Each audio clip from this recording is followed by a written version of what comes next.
김민수 대변인님이요. 원래도 인기가 좀 많으셨지만 요즘에는 특별히 더 좋아하시는 분들이 많은 것 같습니다. 좀 뭐랄까요, 눈치 보지 않고 시원시원하게 네. 국민들의 분노 이런 걸 대변해 준다고 생각하는 것 같아요. 적도 엄청나게 많이 생긴 것 그래요? 같고요. 아까 제가 대세였으면 좋겠다고 했던 말은 대세면은 좀 제대로 싸울 수 있지 않을까. 네. 이게 힘이 있어야 싸움도 되는 것인데 네. 제가 목소리를 내면서 참 목소리가 작구나라는 생각을 계속합니다. 그리고 제가 정치에 입문한 게 벌써 6년이 넘었어요. 만 6년이 넘었는데 제가 2019년 1월에 당협위원장 공개 오디션에 선발돼서 이제 6년이 넘어갔는데 네. 이때까지 선배님들이 제가 방송 패널로 이렇게 나오면 민수야, 정치는 하고 싶은 말을 하는 게 아니라 듣고 싶은 말을 하는 거예요. 아하. 듣고 싶은 예. 거. 네. 그러니까 국민들이 듣고 싶은 말을 해줘. 하고 싶은 말 하지 말고. 네. 그래야지 이 바닥에서 클 수가 있어. 아하. 이런 얘기를 많이 하시더라고요. 네. 근데 이분들이 저를 아끼시는 분들이에요. 근데 예. 저는 이 말에 동의하지 못했던 것이 정치가 듣고 싶은 말을 국민께 해주는 것이면 정치는 필요 없다. 그럼 국민들을 여론을 쫓아간다는 소리인데 그렇다고 내가 하고 싶은 말만 다 한다라고 하면 또 이게 거부감이 있겠죠. 그래서 저는 사실은 평상시 방송에선 제가 하고 싶은 말이 100이라고 하면 한 6, 70 정도로 하는 거였어요. 아, 예. 네, 근데 이번 같은 경우는 이걸 내가 100을 쏟아야 되는 긴급한 상황인 거예요. 아하. 이 설득할 시간이 없잖아요. 대통령 탄핵 소추가 돼버리는 그렇죠. 상황인데. 근데 지금 이제 제가 이렇게 봅니다. 그 국민이 듣고 싶은 말 해주는 당은요, 우리나라의 좌파 세력인 민주당 하나면 충분하다. 왜냐하면 전 이거 사탕으로 비교하고 싶어요. 그러니까 사탕. 아이들에게 예. 제가 아이가 5명이거든요. 아, 그렇죠. 예. 네, 제가 애가 5명인데. 왜 그런 눈빛으로 근데 쳐줘야죠. 네. 애한테 사탕을 주는 거에는 설득이 필요 없어요. 주면 그냥 먹어요. 네. 네.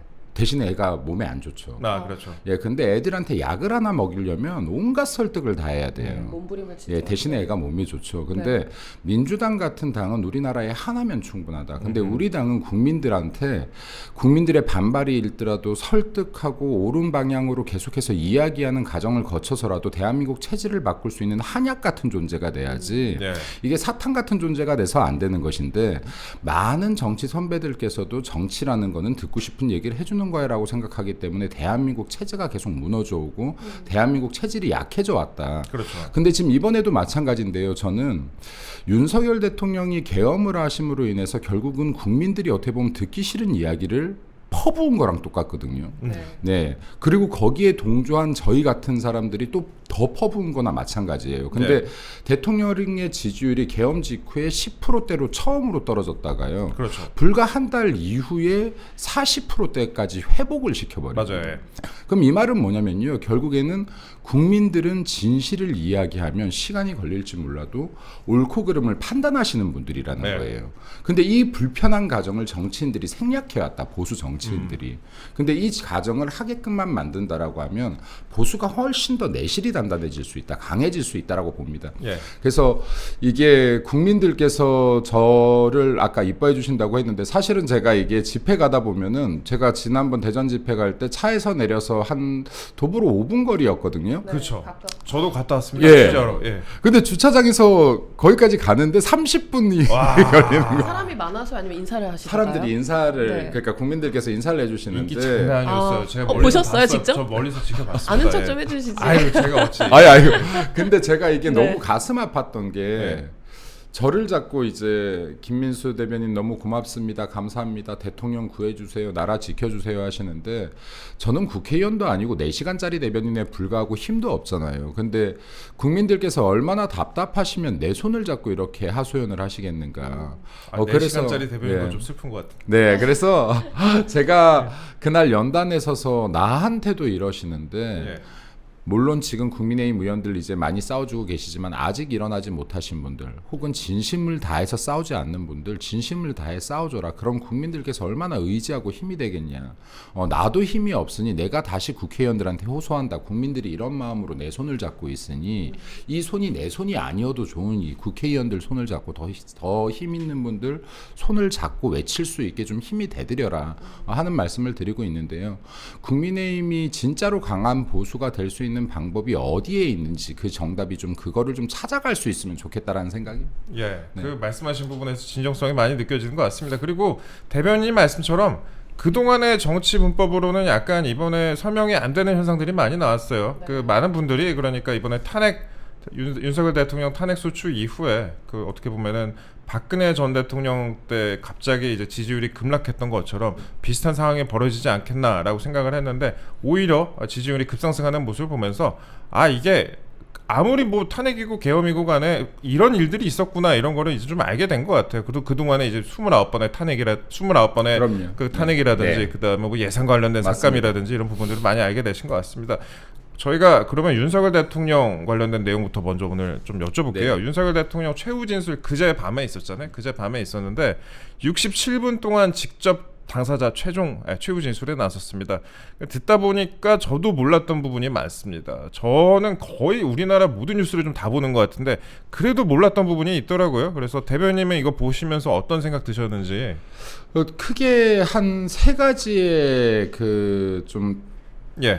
구간이 있었던 것 같아요. 세 그러니까 가지. 첫 번째는 여전히 지금 대한민국의 위기가 얼마나 엄중한지를 국민들께 다시 한번 강조하려고 했고, 예. 물론 헌법재판관을 포함해서 전 정치인 온 국민이라고 생각합니다. 네. 그리고 두 번째 부분에 대해서는 만에 하나라도 결정은 어떻게 될지는 모르니 그래도 국가가 나가야 될 방향에 대해서도 좀 이야기를 하시고자 아하. 했던 것 같습니다. 예. 그리고 세 번째는 국민들께 어찌 되었던 간에 지금 이런 혼란과 아픔을 드린 것에 대한 사과를 하셨다라고 보는데 대통령께서 12월 3일 날 비상계엄 선포를 하는 담화문을 6분짜리를 발표하셨었거든요. 그렇죠. 예.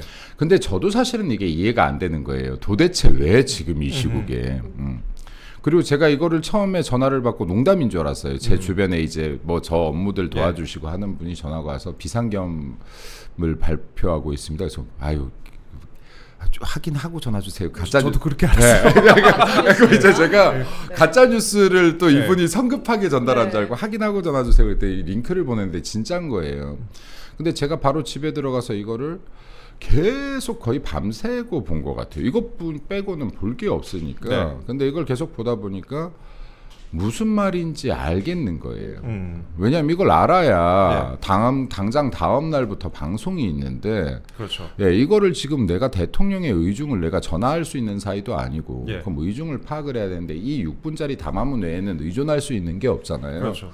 근데 이제 이걸 보다 보니까 저는 지금도 그 마지막 구간을 간혹가다 많이 얘기하는데요. 방송에서 마지막 구간에 그 6분짜리 담화문에 보면요.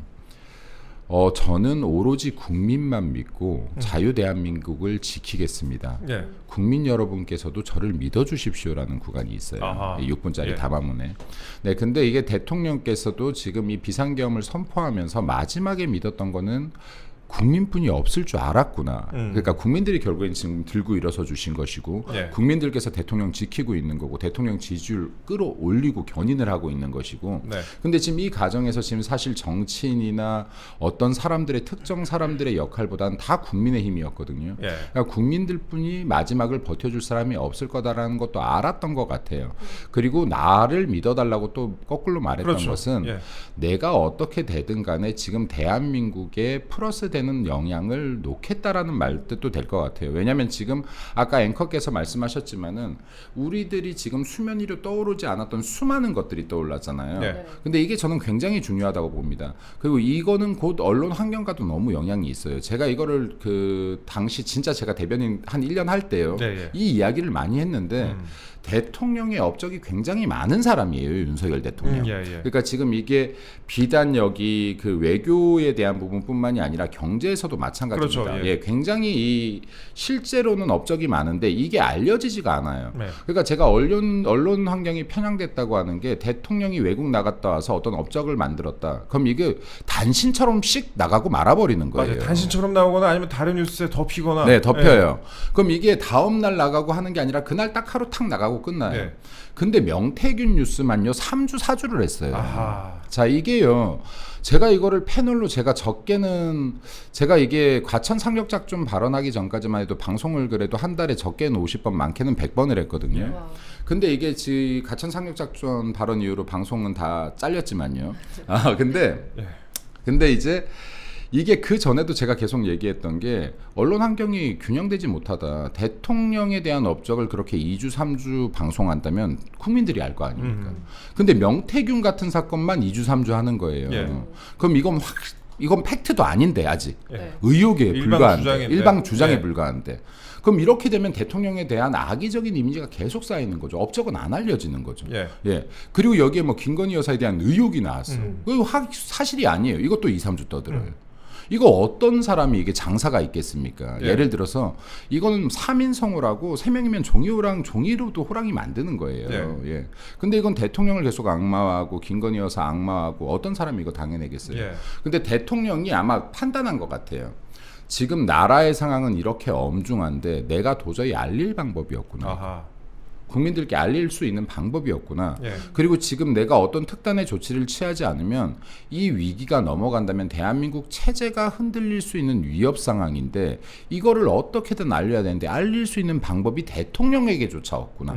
하는 걸 일단 깨달으셨다라고 봐요. 예. 네. 극심한 그런 여소야대 국면에서 네, 그렇고. 그렇습니다. 예. 그리고 지금 야당은 행정부를 사실상 마비시키고 있고 네. 행정부가 할 수 있는 게 없구나. 이거 입법 독재로부터 벗어날 수가 없구나. 예. 그럼 이거를 내가 알릴 수 있는 방법이 무엇일까를 다 생각해 보셨을 것 같아요. 그럼 알려야지 국민들께 알려야 국민들이 알아야 이거에 대한 여론도 나올 건데 알릴 수가 없는데 어떻게 이 여론이 끌어 나올 수가 있겠습니까? 그럼 헌법이 보장한 대통령의 마지막 권한인 결국에는 비상계엄을 선택했다라고 예. 봅니다. 예, 그리고 비상계엄을 선택한 거에 대해서 대통령 최후 진술에서는요, 이 부분을 비상계엄이라는 제도를 빌려서 국민들께 알리려고 했다라고 하지만 실제로도 비상 상황이었어요. 그렇죠. 그러니까 지금 예. 행정이 마비됐었고요, 사법이 마비됐었고요. 이거 비상계엄을 할 수 있는 상황에 들어가죠. 네, 그럼 국가의 질서가 극도로 교란되어서 사법이나 행정이 제 기능을 발휘하지 못할 때도 비상계엄 선포할 수 있게 돼 있습니다. 그럼 이거 대통령의 정상적인 권한을 쓴 것인데. 이 부분을 민주당과 좌파 세력들이 내란으로 몰고 가고 지금 이렇게 헌법재판소에까지 세울 수 있다는 것 자체가요. 대한민국 상법 분립이 무너졌다는 거예요. 대한민국 법치가 무너졌다는 겁니다. 그럼 지금 이런 상황들을 보고 대한민국 체제가 무너지고 있다는 거 당연히 알아야죠. 이게 계속 체제전쟁이라고 제가 초반부터 체제전쟁이라고 했고 지금 많은 분들이 쓰고 맞아요. 계신 걸로 예. 아는데요. 왜냐면요, 대한민국 체제가요, 자유민주주의 체제라고 하잖아요. 이게 자유주의 더하기 민주주의거든요. 네. 그러니까 자유주의와 민주주의가 합한 게 자유민주주의잖아요. 그렇죠. 여기에 플러스 시장경제 체제가 된 게 대한민국 체제입니다. 네. 자, 근데요, 자유주의나 민주주의에 보면 여기에서 지금 권력 분립에 대한 부분을 강조하고 있는 거예요. 네. 민주주의에서.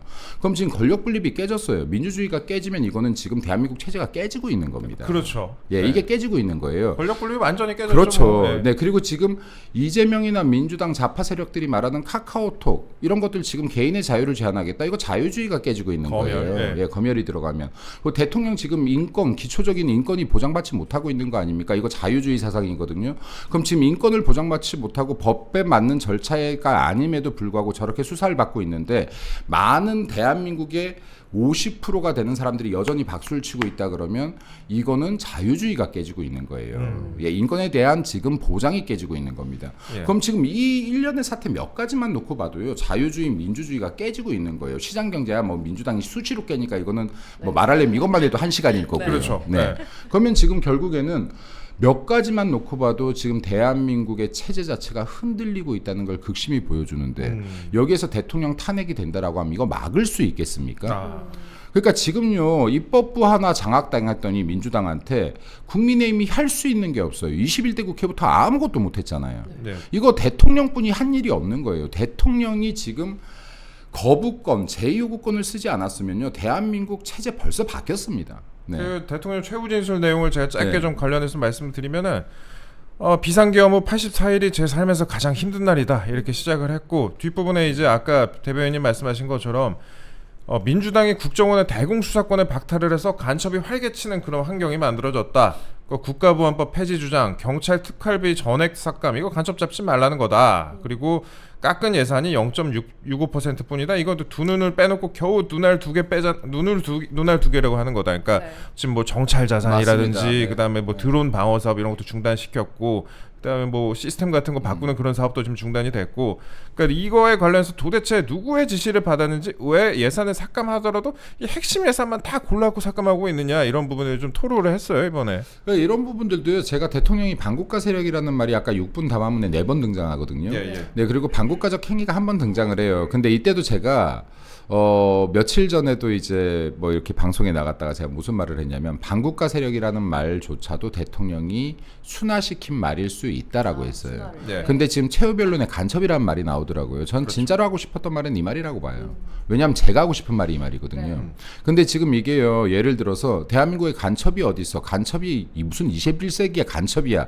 이런 생각을 하는 분이 제가 볼 때 50%가 돼요. 그 정도 되는 거 네, 같아요. 50%가 돼요. 근데 실제로 지금 23년도에 민노총의 간부였던 사람들이 지금 간첩 행위로 해서 지금 이거 엄청난 구형 징역 받았죠. 15년씩 15년 나왔잖아요. 받았어요. 근데 지금 여기에 102건의 북한 지령문이 발견됐어요. 아하. 예, 그럼 102건의 북한 지령문을 받고 행동했는데 이런 거에 이태원 사건을 어떻게 정치적으로 활용하라라는 구체적인 지시까지 나오고 있는 거 아닙니까? 근데 이게 이런 사실들이 왜 국민들이 모를까요? 언론이 보도를 안 해요. 아까처럼 단신처럼 보도하고 많은 거예요. 이런 네. 거야말로 지금 3주를 떠들어야 되는 뉴스인 거예요. 네. 이거 3주를 떠들어야 될 뉴스는 지금 단신처럼 한번 나가고 명태균 거 3주를 떠드니 네. 국민들이 어떻게 제대로 된 정보를 확인을 하겠습니까? 네. 그리고 지금 이게 경찰한테 대공수사권이 넘어갔었죠. 이게 지금 완전히 넘어간 게 작년 3월인가 넘어갔을 거예요. 네. 그리고 나서 지금 경찰이 작년 11월에 처음으로 간첩을 잡았습니다. 아, 예. 네, 그러니까 이게 국가보안법 위반자가 아니라 간첩을 잡았어요. 예. 자, 그러면요. 이것도 지금 간첩이라고 부를 수 있는 사람을 잡았던 것도 작년 11월에 있습니다. 이 기록도요. 예. 그리고 이것뿐만이 아니라 지금 제주 간첩단 사건, 지금 창원 간첩단 사건 너무나 많아요, 지금. 청주 간첩단도 예. 이거 1심 판결까지 맞습니다. 29개월 걸렸어요. 예. 그럼에도 불구하고 대통령은 저렇게 속전속결로 심판할 수 있지만 대한민국에 활동한 간첩들은요 조사도 안 돼요. 풀려갖고 좀 돌아다니고 재판도 있어요. 안 돼요. 예. 지금 돌아다니고 있어요. 예. 대한민국을. 그리고 여기에서 그럼 이런 간첩들이 버젓이 활동하고 있다. 이거 지금 외국의 산업 스파인가요? 아니에요. 이거 예. 북한 간첩들이에요. 예. 그럼 북한을 위해서 활동하고 있는 간첩들이 여전히 있다. 그리고 지금 대한민국에서도요. 이 NL계라고 불리던 주사파 사람들. 예. 여기 87년도 이후 민주화부터 대한민국 곳곳으로 침투한 거 아닙니까? 그 사람들이 지금 사회에서 다 자리를 잡아서 중진이 된 거예요. 중역이 됐고 힘 있는 사람들이 됐다고요. 예. 그럼 이 사람들이요 지금 실제로 존재하고 있는 사람들인데 이 중에서는 여전히 지금 종북사상을 가진 사람들이 많다. 그럼 NL계에서요 핵심 역사관이 뭔지 아세요? 대한민국 그러니까 한반도에 정통성이 있는 국가를 북한으로 인정하는 거예요. 아하. 그럼 이 사람들은 남한의 건국은 부정하는 거예요. 아. 이거에서 시작됩니다. 네. 이 역사관 자체가. 네. 그렇기 때문에 대한민국 체제를 인정할 수가 없는 거죠. 이 사람들은. 대한민국 체제를 전복시켜야 되는 거죠. 이거를 지금 전환시켜야 되는 거죠. 근데 이런 사람들이 실제로 사회 곳곳에 있다. 스며들어 네. 있다. 이것도 팩트이고요. 또 최근에는 또 신종 공산당 세력이라고 해야 되나요? 예. 그러니까 종중. 예. 예. 그러니까 아하. 예. 예. 종중이나 그리고 이제 중국을 따르고 중국에 지금 예하되어 있는 사람들도 지금 새롭게 등장하고 있는 세력들인데 이게 지금 대한민국에 간첩이 얼마나 많습니까? 그리고 지금 국민 여러분들께서 착각하시는데요. 지금 21세기 대한민국이 간첩이 활동하기 제일 좋은 나라입니다. 왠지 아세요? 옛날에 7, 80년대에는요. 우리 옆집이 누군지 알아요. 그렇죠. 지금 혹시 자기 옆집에 누가 사는지 아세요? 자기 옆집 직업이 뭔지 아세요? 윗집 누가 사는지 아세요? 아랫집 누가 사는지 아세요? 몰라요. 지금이야말로요. 간첩들이 활동하려고 하면 내 옆집이 간첩일 수도 있는 거예요. 내가 옆집 아저씨 직업도 모르고 사는 게 지금 그렇죠, 현대라니까요. 그렇죠. 예. 네. 근데 지금 이 사회에 왜 간첩이 활동을 못할 거라고 생각하세요? 지금 훨씬 더 많을 겁니다. 근데 지금 이런 것들의 대공수사권을 약화시키고 간첩죄를 약화시키고 지금 이러한 간첩을 조사할 수 있는 수단들을 계속해서 약화시켜 왔기 때문에 대한민국의 간첩의 활동을 제어할 수 있는 방법이 많지 않아요. 간첩법 지금 개정도 안 하고 있고 그래갖고 중국 뭐 유학생인지 뭔지 모르겠는 그런 사람들이 가갖고 미군 부대 사진 찍고 사진 해군기 찍고요. 사진 찍고 그러고 있잖아요. 예. 지금 지금 아까 그 제가 11월에 간첩을 잡았다고 하는 게 왜 확실하게 이 사람들이 간첩이라고 용칭을 쓰는 줄 아세요? 네, 왜요? 국가보안법 사람들이 국가보안법 위반이라고 하면 이거 간첩이 아니잖아요. 약간 약한 느낌이잖아요. 네. 예, 근데 간첩이라고 하면 진짜 간첩이 잡혔네 한단 말이에요. 네. 근데 대한민국에서 간첩이라고 하려면요, 대한민국에서 어떤 기업 정보나 국가 기밀이나 그렇죠. 무언가를 빼서 북으로 넘겨야지 간첩이라고 하는 겁니다. 네. 네. 자, 그러면요, 이게 아니면 예를 들어서 북한을 찬양하거나 고무하거나 이런 거는 국가보안법 위반이에요. 그렇죠. 근데 제가 한번 그냥 상식적으로 질문을 드려볼게요. 제가 앵커님을 믿는 예, 사람이에요. 아예 믿어주세요. 네. 근데 엄청 믿는 거예요. 예. 네. 그럼 제가요, 저 나라에 가서 물건 훔쳐오라고 시키겠습니까? 아니면 제 사상을 전파하라고 시키겠습니까? 예를 들어서요, 이것도 지금 굉장히 잘못된 게 물건 훔칠 사람은 널렸어요. 맞아요. 예. 물건 정보 훔칠 사람은 이 사람 실패하면 또 딴 사람 시키면 돼요. 그렇죠. 하물며 그 11월에 잡혔다는 간첩은요, 대한민국 중소기업 대표일 거예요. 아, 근데 이거 무슨 말이냐면요, 경영이 힘들고 하면 이 사람 원래 종북 아니어도 공산주의자 아니어도요, 돈만 주면 경제적 이득만 취해도 네. 충분히 간첩으로 변할 수 있다는 거예요. 네. 근데 김민수의 사상을 제대로 알고 있는 사람, 내 생각을 제대로 전파할 수 있는 사람은 내가 믿는 사람 아니겠습니까? 자, 근데요, 이런 사람들은 간첩이라고 못 불러요. 국가보안법 위반자인 거예요. 자, 그런데 이런 사람들이요, 권오욕 이런 사람들이 지금 국가보안법 5범이거든요. 5범. 네, 근데 이런 사람들이 대통령의 탄핵 청원을 주도했었고요. 아하. 이미 지금 이 계엄 이전부터, 그리고 지금 김 여사의 명품백 사건을 만들었던 자도 예. 그 최 목사 목사 예, 사칭범이요. 예, 예. 최 목사 같은 경우도 마찬가지지만 이 사람도 국가보안법으로 재판을 받았었다. 물론 예. 이 사람 혐의 없다고 나왔는데 네. 이거는 문재인 정권 당시여서다. 아하. 이건 충분히 혐의가 넘쳤다라는 말씀을 드리고요. 이자 같은 경우는 지금 미국 국적자라서 북한을 오가면서요. 북한에서 우리나라로 지금 현충원 가서 참배까지 하는 사람이에요. 아이고. 그러니까 이거는 지금 우리나라와 싸웠던, 우리나라의 군인들과 국민을 수없이 죽였던 북한의 영웅이 묻혀 있는 곳에 가서 참배까지 하는 사람입니다. 예. 네. 그럼 이런 사람들이 지금 정부를 흔들기 위해서 공작을 벌이고 있는 이런 사건들에 대해서 국민의힘이 제대로 대응하거나 싸우지를 못해왔다. 아. 그리고 이거는 또 언론들이 제대로 이런 부분에 대해서는 알리지 않았다. 예. 예를 들어서 최 목사의 신변만 제대로 충분히 알렸어도요. 이건 지금 명품백 사건이 아니에요. 이건 간첩에 대한 공작 사건이라고 봐야 돼요. 사실 이게 초반에 종북주의자에 의한. 초반에는 이게 공작이다라는 네. 식으로 네. 보도가 됐었는데 어느 순간 보니까 이게 본질이 네. 그냥 가방에 가 있더라고요. 정말 예. 전도가 됐죠. 넘어갔죠. 네. 네, 그쪽으로 계속 초점이 맞춰지기도 예. 하고 네. 또 국민의힘에서도 당시에 어떤 분위기가 있었냐면요. 제가 이거 방송 나가면 많이 싸웠거든요. 그럼 이게 공작 사건이다라고 하면요, 예. 저를 걱정하는 거예요. 아. 민수야, 그건 카바치지 마. 아. 너 이미지까지 버려. 아. 너 정치하는데 이거 피곤해. 너 이미지 버리니까 그건 카바치지 마. 그건 그냥 냅둬. 예. 네. 자, 근데요, 이거를 냅두기 시작하면 김 여사만 다치는 게 아니에요. 결국에는 국민의힘이 다쳐요. 결국엔 보수주의자가 다치고요. 대한민국 보수정당을 지지하는 국민이 다쳐요. 근데 이런 거 하나하나를 그 자리에서 바로 맞서 싸우면요. 맞아요. 국민들께서 예를 들어서 인지평양에 이미 오신 분들이 있어요. 어떤 말을 해도 진실을 안 받아들이는 분들은 아, 있어요. 많죠. 네. 근데 이분들은 어쩔 수 없지만요.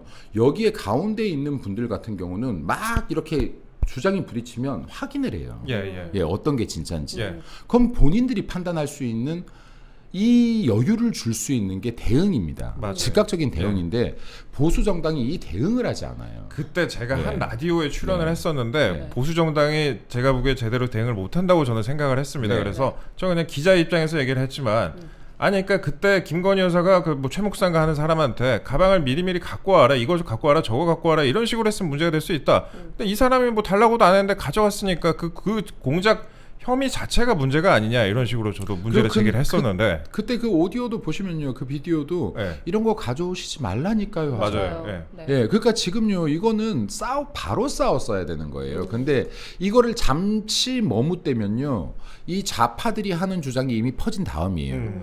이때는요, 이게 이미 들어온 정보가 있기 때문에 사람의 내는 확증 평양을 일으키거든요. 네. 예. 그럼 다음 정보를 안 믿는 거예요. 그렇죠. 예. 그러니까 이게 나오자마자 싸워야 돼요. 네. 나오자마자. 이렇게 네. 열심히 싸운 나오는 대변인이 지금 4시간 만에 그렇게 되셨으니 그러니까요. 지금 그런 상황인데 다시 네. 이제 그러면 윤석열 대통령 맞습니다. 최후 진술로 좀 최후 넘어가 진술. 볼게요. 네, 대통령이 직무 복귀 시 개헌과 정치 개혁 추진에 집중하겠다고 발언을 했잖아요. 이건 어떤 배경으로 봐야 될까요? 복귀를 해도 뭐 개헌과 정치 개혁을 하겠다. 뭐 이 발언의 의미를 그러게요. 제가 지금 앵커님이 네. 묻는 거에 계속 주제를 비껴나서 막 얘기하다 보니까 흥분해서 아니요, 중요한 내용이었습니다. 대중이 그런 네. 내용을 원하고 있습니다. 네. 그런 반응을 원하고 있습니다. 상기를 또- 네. 근데 중요한 것은 지금 아까 대통령 말씀하신 것 중에서 대한민국에 진짜로 반국가 세력이 있다. 제가 이것만 설명하라고 해도 정말로 반국가 세력 어디 어떻게 포진되어 있는지까지도 얘기하고 싶지만 반국가 세력들이 정말로 존재한다.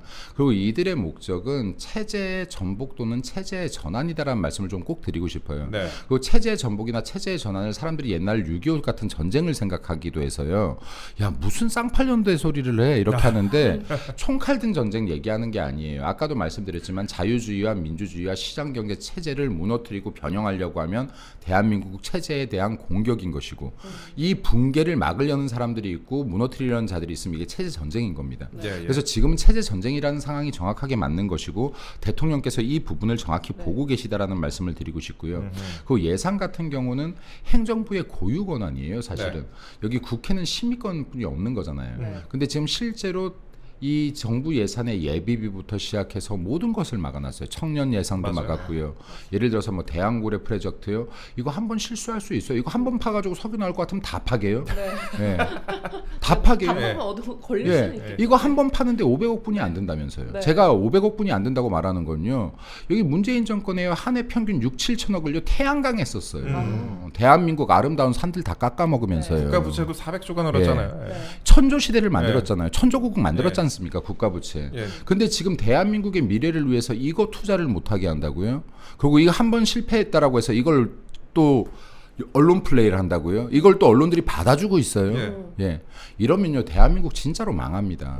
지금 이 대한민국이 이 긴 역사 동안에요 가장 잘 살고 있는 시대 아닙니까? 이거 잠깐 정말 최고의 정점에 다다랐는데 이거 다시 옛날로 복귀시킵니다. 그러니까 이거는 정말 언론도 정신 차려야 되고 정치인들도 또 정신 차려야 되는 부분이라는 말씀도 좀 드리고 싶고요. 네. 그리고 여기에 대통령께서 마지막에 이러한 정치 개혁 부분을 말씀하셨는데 여기에 약간 개헌 부분도 나온 것 같아요. 네, 살짝. 예. 네.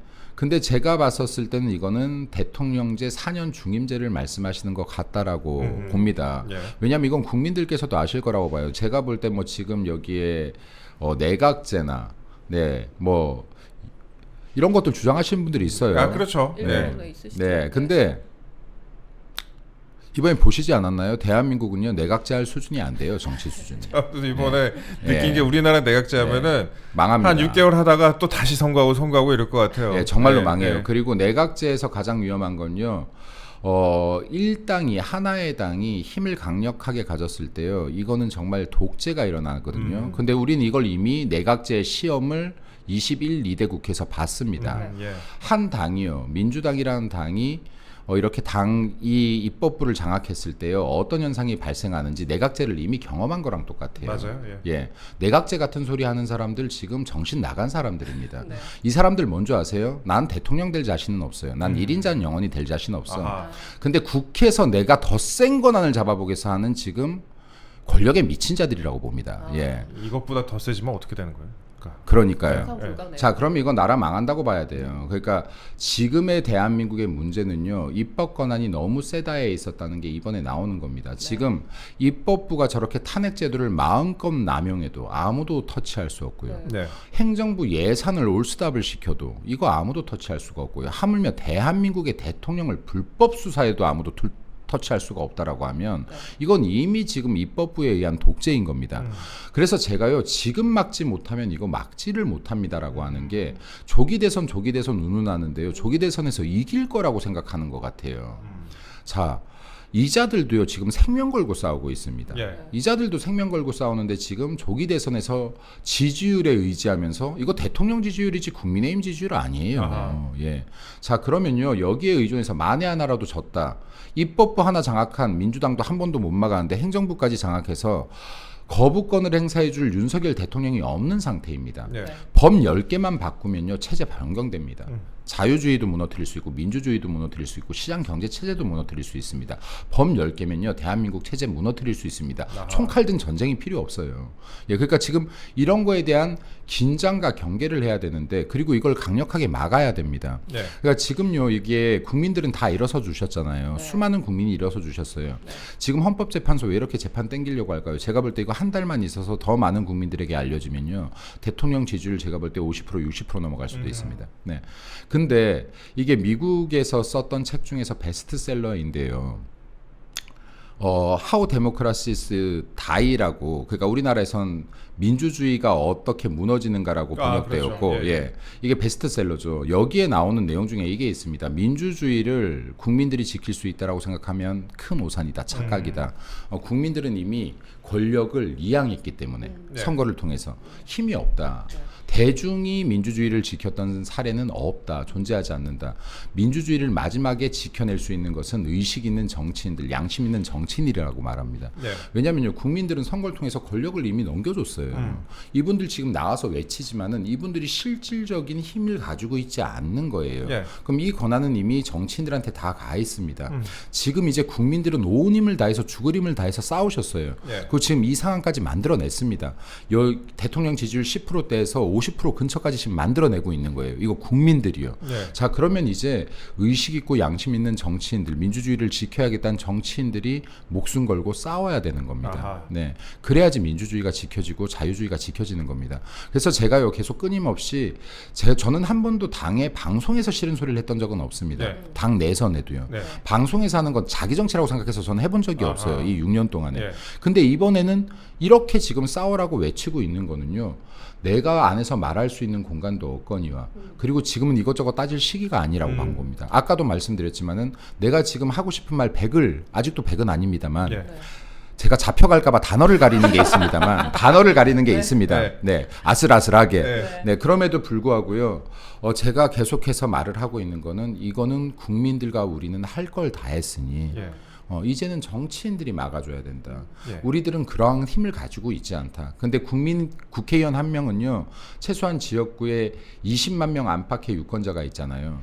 이분들 한 명이 움직이면요, 20만 명이 움직이는 거예요. 아, 그렇죠. 예. 예. 이분들 10명이 움직이면 200만이 움직이는 거고요. 100만이 움직이면 2천만 움직이는 겁니다. 예. 그러니까 이 국회의원분들께서 나와서 진정성을 다해서 싸우면요.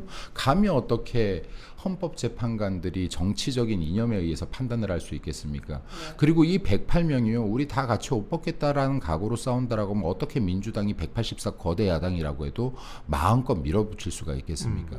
그러니까 이걸 정말로 혼을 담아서 싸운다라고 하면 이 민주주의와 자유주의 지금 대한민국 체제가 지켜질 것이고 만약에 이분들이 혼을 담아 싸우지 않고 조기 대선이나 준비하고 있다라고 하면 대한민국이 진짜로 무너지는 시초가 될 것이다. 이거 역사 앞에 죄인들로 남을 것이다. 이 보수주의자들이. 그러니까 지금 역사적 사명감을 가지고 좀 대한민국을 지켜달라. 국민들의 외침을 더 들어달라는 말씀. 그리고 이제 최종 변론이 끝났지만은 그럼에도 불구하고 아직까지 판결까지 시간이 남았다. 이 안에 그렇죠. 예. 불가능하다 생각하지 말고 바꿀 수 있는 모든 걸 동원해서 바꿔라. 우리는 헌법재판관 친구 모르잖아요. 네. 근데 국회의원들은 법조계 출신 많잖아요. 그렇죠. 헌법재판관 친구들도 알 거예요. 그럼 이게 제가 무리한 압력을 가라는 게 아니에요. 민주당처럼 불법적인 압력을 네. 가라는 게 아니라 온 사람을 동원해서 법에 의한 판단을 하게끔 해라. 법에 의한 판단만 해도 대통령은 지금 저 자리에 가 있어도 안 됩니다. 네. 예, 수사 자체도 불법이었고 체포 자체도 불법이었습니다. 저 자리에 서 있으면 안 되는 거예요. 그럼 지금 모든 걸 다 동원해라. 그리고 다 동원하면요. 국회의원 108명이 동원하면요. 헌법재판관 어머니, 할머니, 삼촌 다 찾아낼 수 있을 거예요. 맞아요. 그 중에도 보수주의자 있습니다. 그러면요. 전화해서 압박해 주세요라고라도 해야 되는 것이고요. 그리고 민주당에 찾아보시면요. 민주당에도요. 지금 기독교들이 많이 일어섰잖아요. 민주당 의원들 중에서도요. 독실한 신자들이 있을 아, 거예요. 맞아요. 크리스찬들이. 예. 설득하세요. 그분들은 지금 이거 잘못된 거 알 거예요. 네. 예, 왜냐면요. 대한민국 자유민주주의는 어찌됐든 간에 선교사들에 의해서 이승만 대통령에게 교육되어지면서 씨가 뿌려지는 거예요. 네. 원래대로 하면 이게 지금 기독교 같은 경우는 보수주의를 가지고 있어야 됩니다. 자유민주주의를 지금 추구하는 종교이기 때문에. 근데 민주당이 분명히 있습니다. 제가 볼 때 3분의 1은 있습니다. 네, 근데 이 민주당 이 부분을 공격하지 못하면요, 안 돼요. 민주당 내에서도 지금 이렇게 가면 안 된다라는 자성의 목소리가 나와야 됩니다. 민주당에 다, 제가 참 말을 조심해야 돼서 그렇지만 민주당에 다 나라를 망치려는 사람들만 있는 건 아니에요. 아닐 거예요. 왜냐하면 못 모르고 들어온 사람도 분명히 있어요. 민주당에도 여러 가지 목소리가 지금 뭐 네. 목소리가 숨겨져서 그렇지 여러 가지 네. 목소리가 있기도 합니다. 그래서 이 민주당의 작은 목소리를 일깨워라. 아직 시간이 보름 남았다면 이 보름 동안 죽을 힘을 다해서 일깨워서 민주당 내에서도 이건 아니다, 이렇게 가서 안 된다라는 목소리들이 나오게 만들어야 되는 것이고, 국민의힘 의원들 중에서 제대로 싸우지 않고 싸우는 척만 하면 너 제대로 싸워라. 나라 망하고 난 배지도 없다라고 각인시켜야 되는 것이고, 그렇게 된다라고 하면 저는 윤석열 대통령 다시 직무 복귀하실 수 있고, 그리고 더 나은 대한민국 만들 수 있다라고 봅니다.